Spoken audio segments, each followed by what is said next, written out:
Çok eski yıllarda John O'Connor'la görüşmüştüm ben de. Böyle genç nesiller esas muhabbetten, Allah'tan, peygamberden uzaklaşıyor diye serzenişte bulundu. Hatta o seviyedeki terbiyeli adama yakışmayacak bir söz söyledi. Bu durum karşısında Tanrı'nın yerinde olmayı hiç düşünmezdim. Ben nezaketle onun o düşüncesini tadil etmeye matuf, ömrünü tamamen bu işe vermiş bir kardinali bu mevzuat-ı uluhiyet hakkında böyle demesi çok şık düşmedi dedim. Çok haklısınız dedi, hata ettim ben. Çok terbiyeli bir adam yani. Muhabbetten uzaklaşma şeyleri var. Şunun için dedim, hani burada birisi geldiğinde şöyle ısrarla bize, aman burada asimilasyona karşı dikkatli olun. Bu toplum içinde erimeyin. Kendi değerlerinizi koruyun. Sizden evvel münferit gelen değişik toplumlar burada Amerika toplumu içinde eridiler falan dedi. Dert yandı ve bize yerimizde durmamızı, değişmemizi ısrarla tavsiye etti. Zannediyorum siz sıkı durursanız, değişmezseniz, asimilasyona karşı kararlı bulunursanız, tabii bu toplumun bir ferdi olarak, birer ferdi olarak esasen Amerika toplumu artık. Yani siz nereden gelirseniz geliniz, bu önemli değil yani. Artık bundan sonra siz bu Amerika toplumu içinde Amerika toplumunun birer ferdisiniz. Onda kusur etmemek lazım. Ama herkesin kendi değerlerini koruması da ayrı bir mesele. Detayına kadar kaçamak bir şey yapmamak lazım. Biz namazlarımızı bunların içinde kılarken şöyle düşünürler, böyle düşünürler. En iyisi bunlarla beraber olduğumuz zaman namaz kılmayalım. Başımızı Taif-i Nisa, başımızı kapatırsak efendim bunlar bir tavır alırlar. Oysa ki kendi değerlerimize sımsıkı bağlı olmanın yanında aynı zamanda onlara, onların değerlerine, dini değerlerine, milli değerlerine saygılı olursak daha inandırıcı oluruz. Kaçamaklar insanları ürkütücü olur yani. Ne çeviriyorlar, ne fırıldak peşindeler falan derler. Bence neysek onu ortaya koymalı fakat o şeklen esasen onların değerlerine saygılı olmaya mani değil yani. Bu belki bunu daha evvel de fakir ayzana arz etmişimdir. Benim arz etmem de bir kıymet ifade etmeyebilir. Sizler benden iyi biliyorsunuz, bu işin içindesiniz. Cenab-ı Hak sayenizi meşgul etsin. Ben 60'lı yıllarda İzmir'de 3. kampı yaptım. Fakat 3. kampta bile bu kadar insanımız yoktu. Ve bir tek yerde kamp yapılıyordu. Bu da Cenab-ı Hakk'ın sizin sahi ve gayretinize ihsan ettiği bir başarı, bir lütuftur yani. Evet, kendi ülkemizde Müslüman olan insanlar, ben idareciydim Kestane Pazarı'nda, oranın 200 talebesi vardı. Demek ki onu da götürememişim yani. Dıştan gelenler vardı. Çadırlarda bir kamp yapılıyordu. Evet, fakat Cenab-ı Hak şimdiki şeyleri hem herkesin iştirak edeceği şekilde yani modern şartlara uygun efendim yeme, içme, yatma size tuhaf gelir de mesela ilk 2 kampta yemeği de ben yapıyordum. 60 talebe, 70 talebe, 100 talebe yemeği de ben yapıyordum. Dün de latife varı birisi hatırlattı. Söyledim. Sütlaç yaptığım zaman çadırımın önünde oturuyordum. Kazanla getirip koyuyorlardı. Kepçeyi elime alıyordum. Onlar da kendi çanaklarını ellerine alıp geliyorlardı. Ben onların çanaklarına kepçeyle birer sütlaç atıyordum. İşrabil halib, sallalel habib diyordum. Onların da hoşuna gidiyordu. Süt iç, Allah Resulü'ne salatü selam oku. Ama modernizasyon bu meseleyi daha bir yaşanır, daha bir yapılır hale getiriyor. Ne anne, ne baba, ne de talebeler esasen bu mevzuda ürkmüyorlar. İrkilmiyorlar yani. Elhamdülillah Bir de bu kadar ama bu bütünü değil yani bu işin. Değişik eyaletlerde arkadaşlar, buradaki halkadaki arkadaşlar her birisi bir yere gitti. Hala gidiyorlar, bir yerlere gidiyorlar. Bence Müslümanlığın güzelliğini esasen Allah Resulü'nün sallallahu aleyhi ve sellem getirdiği din sisteminin güzelliğini burada sergilenme, burada gösterme çok önemli bir şey. Evet, sizin bu insanlarınız genç, ihtiyar, küçük işte zannediyorum. Herhalde ortaokul talebesi, bazıları lise talebesi, üniversite talebesi. Sizin dediğiniz gibi bazen gözümün ısındığı insanlar da var bunlar. Aynı zamanda herkes belki o kıvamda bu işe hahişkar olmayabilir. Fakat o sinerji herkesi o çizgiye getirebilir yani. Beraber olma. Namazın cemaatle kılınmasının meşruiyeti. Hatta Ahmet bin Hanbel gibi namazın rükünlerinden sayması onu. Ve onun bir diğer kavli de onun vacip olması, cemaatin vacip olması. Zannediyorum o cemaatteki işte omuz omuza verme, o heyecan taatisi, heyecanın ondan ona geçmesi çok ciddi bir sinerjiyle geriye dönme mevzu çok önemli. Hazreti Pir'in ifadeleri içinde yani siz burada böyle halka olduğunuz gibi hani buradaki halka gibi arkada da bir halka, arkada da bir halka, arkada da bir halka. Ta bu halkalar devam ediyor. Sidretül Münteha'ya kadar. Meleklerin halkasına kadar devam ediyor. Dediğiniz her şey onlarda diyor. Sizin acizane dediğiniz şeyin yerine esasen koskocaman korudan bir ses gibi esas çıkıyor burada. İyyâke na'budu ve iyyâke nestaîn. Allah'ım tek ubudiyet ne demek yani? Biz hepimiz bu halkalar içindeki insanlar olarak sana kullukta bulunuyoruz. O kulluk adına da yardımı yine senden istiyoruz deme gibi meseleyi gayet ulvi şekilde ele alma mevzu cemaat. Şimdi bu meseleyi sadece bir namazda ele almamalı. Hani namaz kılarken oluyor cemaat, cumada, bayramda ayrı bir şey oluyor. Formatlı oynamak suretiyle, haşa ona da öyle formatlı oynama demeyeyim de, fakat Cenab-ı Hakk'ın takdiri. Şimdi cuma başka, bayram başka, bazı mübarek geceler başka, günde 5 vakit başka yani bunlar. Bir de aynı zamanda böyle değiştirilmek suretiyle her birisinin kendine göre bir tadı, bir halaveti var esasen. Manevi gıda gibi bunlar. Onu bir gıda gibi duyanlar da zamanla esasen duyuyorlar ne demek olduğunu. Bu dediğim şeyleri de anlarlar. Bunun gibi.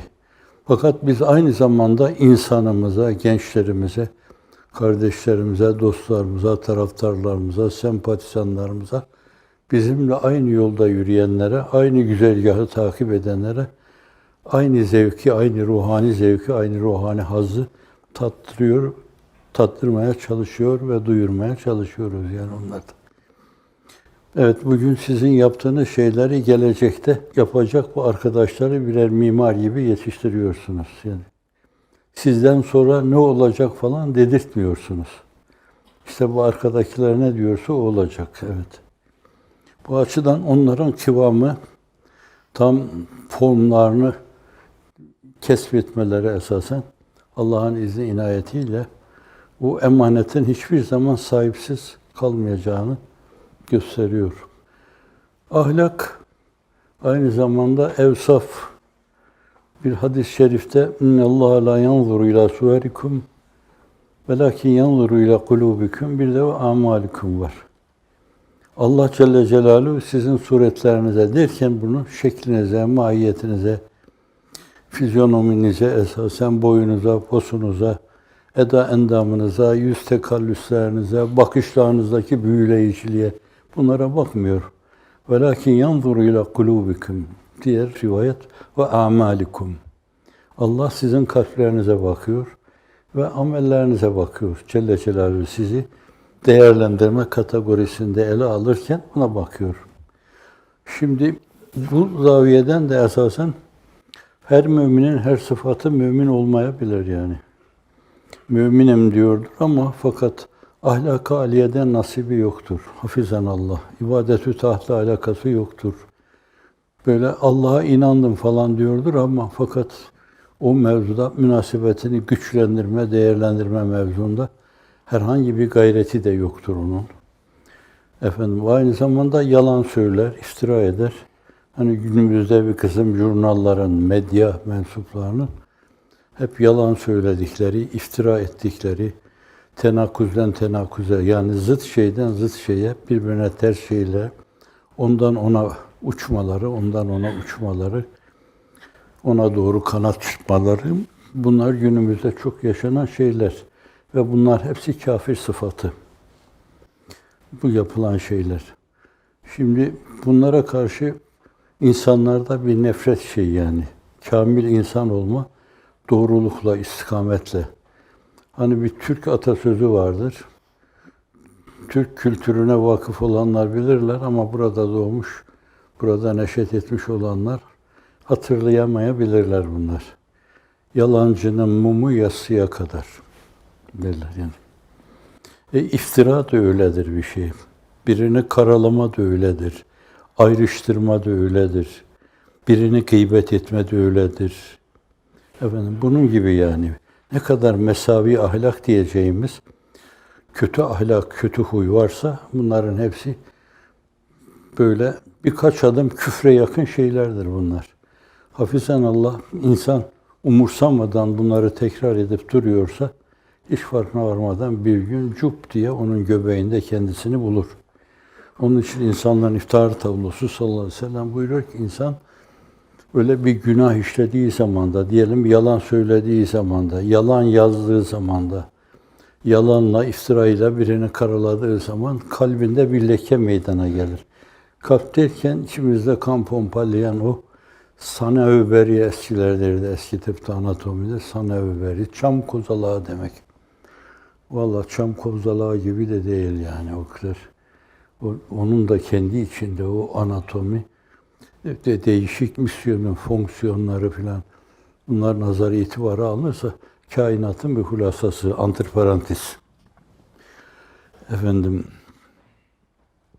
orada bir leke olur, leke meydana gelir. Ve kalpte meydana gelen her leke başka bir lekeye çağrıdır aynı zamanda. Dolayısıyla zaman gelir artık o hakkı duymaz olur hiç. Fenalıktan da rahatsızlık duymaz. Eder, eyler böyle, yine kalkar, zil takar, oynar. Bunun gibi.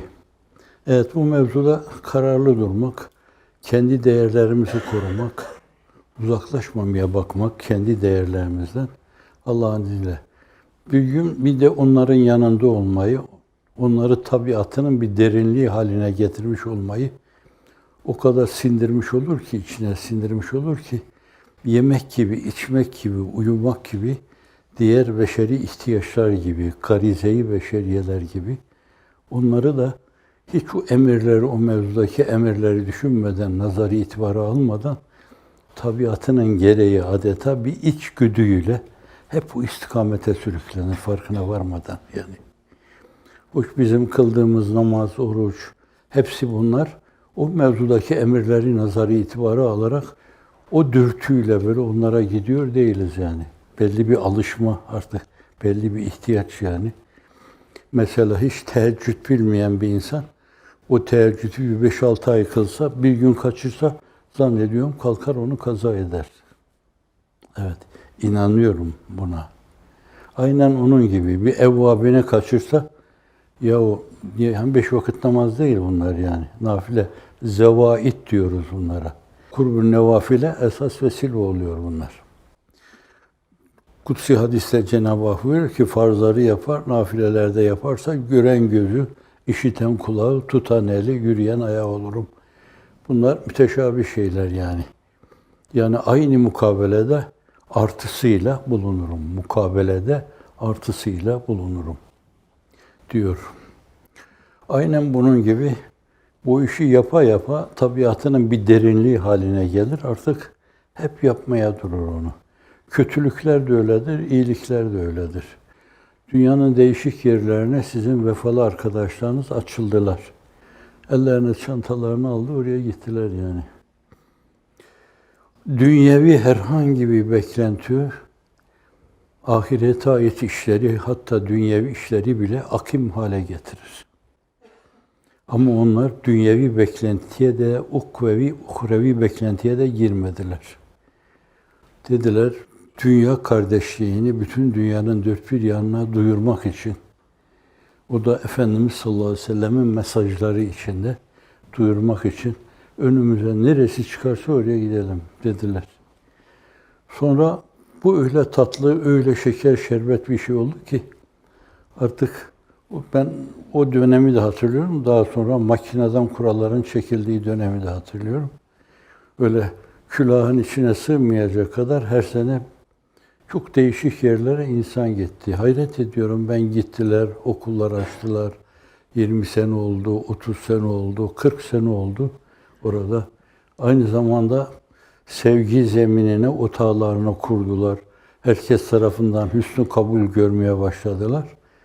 Düşünün ki günümüzde bir kısım düşmanlığa, kine, nefrete hayatını programlamış insanlar senelerden beri açık kapalı arkadaşlarımızın, o genç arkadaşlarımızın, çiçeği burnunda delikanlıların gittikleri yerlerde tüttürdükleri ocaklar, tutuşturdukları o mumlar böyle pır pır yanıyor. O cihanı aydınlatıyor. Tahribatlarına rağmen %10 nispetinde ancak tesirleri olabildi. Oysa ki tahrip kolaydır yani. Hani diyor ya Hazreti Piri Muğan Şemitaban, bir çocuk kocaman böyle bir binayı içine bir bomba atar, harap eder. Fakat böyle bir binanın yapılması 10 sene, 20 sene ister bazen. Hele eski deseni tam işleyeceğiz falan deyince orada iç dekorasyon, bunları da düşününce zannediyorum çok zamanınızı alır sizin bu. Şimdi meslekleri tahrip olan insanlar etek etek para döküyorlar dünyanın değişik yerlerinde. Allah'ın izni inayetiyle tahrip düşünceleri ancak %10 nispetinde olabildi. Cenab-ı Hak çok değişik şeyler lütfetti. İnşallah lütfettiği şeyler, lütfedeceği şeyler adına en önemli referanstır. Allah kendi yolunda yürüyenler ve belli kazanımlar sergileyenler hiçbir zaman onları o yolda yüzüstü bırakmamıştır. Bir verdiğini iki vermiş, iki verdiğini üç vermiş. Öyle diyor, kulum bana bir karış gelirse bir adım mukabeledir bu. Allah adım atmadan münezzehtir, mukaddestir. O bana bir adım attığı zaman ben gezerek gelirim ona. O gezerek gelince ben koşarak. Hep sizin yaptığınız şeyin önünde ve üstünde bazı şeylerle mukabelede bulunuyor. Karşılığını veriyor. 1 yapıyorsun, 10 veriyor. 10 yapıyorsun, 100 veriyor. Kutsi hadis-i şeriflerinde Cenab-ı Hak öyle ifade buyuruyor onu. Bu açıdan da ister dünyevi hizmetleriniz, isterse ona karşı vazife ve sorumluluklar, bunların hiçbiri boşa gitmez yani. Ama Enbiya-i İzam dahil yani. Hiçbiri de, hiçbir kimse de esasen bu mevzuda bazı şeyler çekmeden umdukları şeylere nail olamamışlardır. Onun mübarek sözleri, sözlerin efendisidir.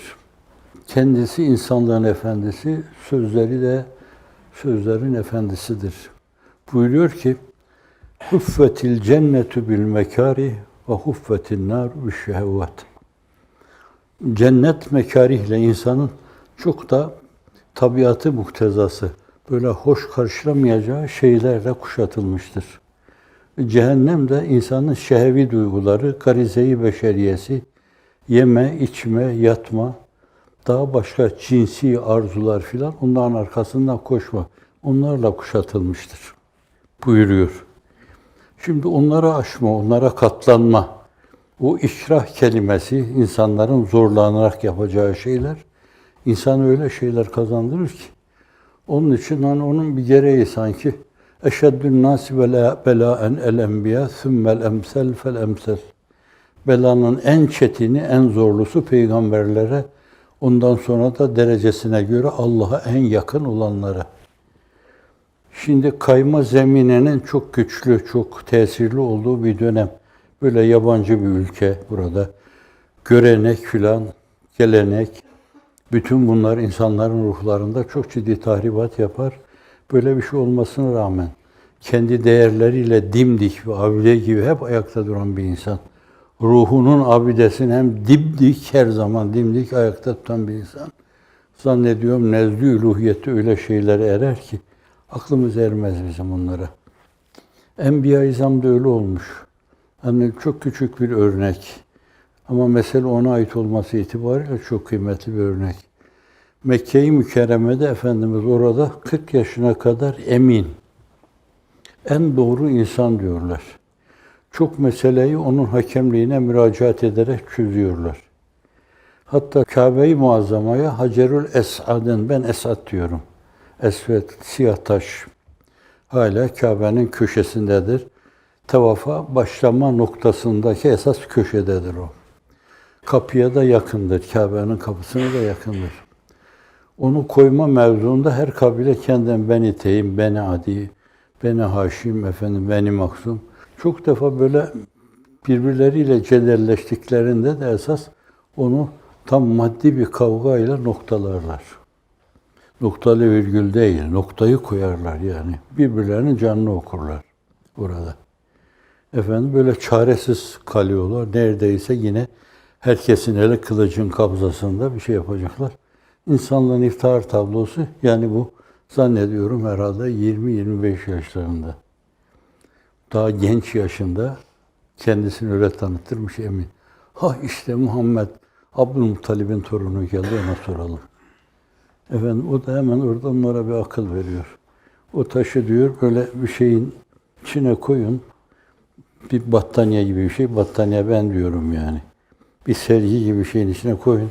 Bu kabilelerden her biri bir köşesinden tutsun. Onu götürsün oraya koysun. Ya ne güzel isabet. Çok mevzuda fikir danışıyorlar kendisine. Emin diyorlar. Gözlerinin içine yabancı, çirkin bir hayal girmemiştir. Öyle tanıyorlar. Sonra düşmanlıkları peygamberlik geldikten sonra Lat, Menat, Uzza, İsaf, Nail'e putları karşılarına çıkıyor onların. Onları bir şey zannediyorlar. Özür dilerim. Kıvır zıvır kendi elleriyle yaptıklarını bir şey zannediyorlar. Dolayısıyla ona karşı düşmanlık duyguları tetiklenmiş oluyor. Ama 13 sene düşünün. 13 sene. Hele o 3 sene bir şey var Ebu Talip'te boykot var ki, boykot.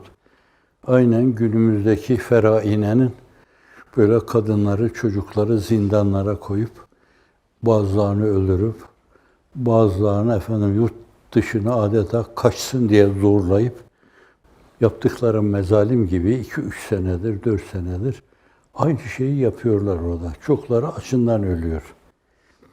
Nihayet 3 senenin sonunda o fermanı, bir de Kabe'nin duvarına ferman asmışlar. İki kabilenin, güçlü kabilenin reisi Kabe'ye geliyorlar, o fermanı alıp yırtıyorlar. İnsan kendi vatandaşına, arkadaşına, kardeşine bu zulmü yapmaz diyor. Tabi onlara Cenab-ı Hak ne sevap ihsan eder onu bilemeyiz. Hüküm vermeyelim de. Fakat öyle bir şey, insanların iftihar tablosu, Ebu Talip, Hatice validemiz, anaların, dünyanın bütün anaları bir araya gelse onun ifade ettiği kıymeti ifade etmez yani. Efendimiz'e daha vahyin ilk faslında sahip çıkıyor. Onu yalnızlıktan kurtarıyor. Bu Hatice validemiz mübarek. Hatice manası da erken doğan demektir. Hakikata erken uyanan, erken varlığı idrak eden. Bozuluyor o şey ama rahat durmuyorlar yani. Nihayet Efendimiz sallallahu aleyhi ve sellemin haşa ve kella öldürülmesine karar veriyorlar. Cenab-ı Hak da hicret emri vermiş. Medine-i Münevvere'ye gidenler gitmişler. Çok ağır şartlar altında hicret ediyor. Allah koruyor o upuzun yolda. Yani 450 kilometre, 500 kilometre kadardır ama atla, katırla, yaya giderseniz bu günler alır. Ve her zaman yakalanma ihtimali vardır. O yolda bile sıkıntı çekiyor. Oraya gidiyor. Haydi Bedir Harbi, Uhud Harbi, 2. senesi, 5. senesi Hendek Savaşı. Hendek Savaşı'nda bile 20 bin insanla geliyor. Orada otağlarını kuruyorlar. Bütün Medine Münevvere'yi yerle bir edecekler. Hendek Savaşı 5. Hicri yılda. 13 sene Mekke'de, 5 senede Medine-i Münevvere'de, 18 sene. 23 senelik peygamberlik döneminde 5 sene kalıyor geriye. Ondan sonra da rahat olmuyor ya yani. Bu defa bakıyorsun bir Romalılar geldi, bir efendim İranlılar tehdit etmeye başladı. Bir efendim Hüneyn'deki insanlar işte bunlar Yaman okçular, onlar geldiler. Orada da yine rahat bırakmıyorlar da. Fakat hep sürekli eşeddün nas belaen el enbiya thummel emsel fel emsel. Biri gidiyor, öbürü geliyor, biri gidiyor, öbürü geliyor. Ama endişe etmeyin. Şafak çoktan söktü, ufukta ışık cümbüşü, zulmetler hırıltıda, efendim soluk soluğa nurlar, çözülüyor bir bir ufkumuzdaki sis, duman ve sökün söküne her yanda yeni bir bahar. Efendim çekmişler yani, çekmişler. Bir Türkler Arapçadan almış bir şeyi kullanırlar. Esas Arapça kaidelere göre de aykırıdır o. El müminu beleviyyün derler. Hani doğru olacak da şayet beliyyün demek lazım. Mümin belaya maruz bir insandır. Belalı bir insandır mümin. Mümin beladan azad olmaz. Ben yarım yamalak imanım olan bir müminim. Evet, sadece ümidimi sizin içinizde bulunmaya bağlamışım. Sizlere Cenab-ı Hak geçin ben, sırattan geçme izni verdim size. Cennetin kapısına kadar yürüyebilirsiniz. Girdirme izni bana ait. Ben de arkadan takılıyorum size. Oh, dünyada ne güzel bunların içindeydim. O şeyi de Ülufe-i Şahanelerde, hani Osmanlı padişahları böyle ziyafet, ikram, kese-i hümayun dağıttıkları dönemde bazen de tüfeğliler çağrılmadan gelen insanlar iştirak ederlermiş. Tüfeğli sen de gel derlermiş. Orada hakkı olmadığı halde ona da bir şeyler ikram ederlermiş. İşte öyle yani, öyle. Ama bu yarım yamalak Müslümanlığı ben hakikaten cennetteki sultanlığa bile değiştirmem.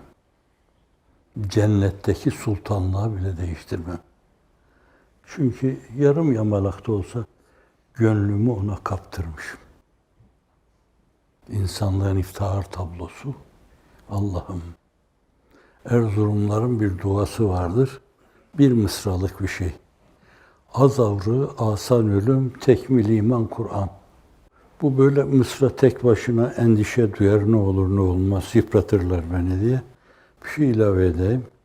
Nihayet rüyetü ridvan, ni'am-ı cinan. İyi değil mi? İnsanın alacağı bir şey kalmıyor artık. Ya sizden Türkiye'de yerinizi almışlar, ne ifade eder, ne yazar ki yani? Onların dünya dedikleri şey nedir yani? Dünya. Bir kere adından belli yani, horlanacak. Deni kelimesinden, aşağı kelimesinden. İnsanlığın iftihar tablosunun beyanıyla ed-dünya cifetün ve tavhalibuha kilabun. Dünya bir cife yeğenidir. Onun talipleri arkasından koşanlar da kilaptır. Türkçesini söylemiyorum. Ama yılmayın, usanmayın, yese düşmeyin. İnsanlık çok defa sarsılmış, çok defa her şey yokluk kertesine varmış. Fakat yeniden Allah'ın izniyle derlenip toparlanmış. Her şeyi aynı eski kıvamını kazandırmış. Sonra o yıkılma, o çözülme dönemini bütün unutmuş ve tarihe gömmüştür. Vesselam.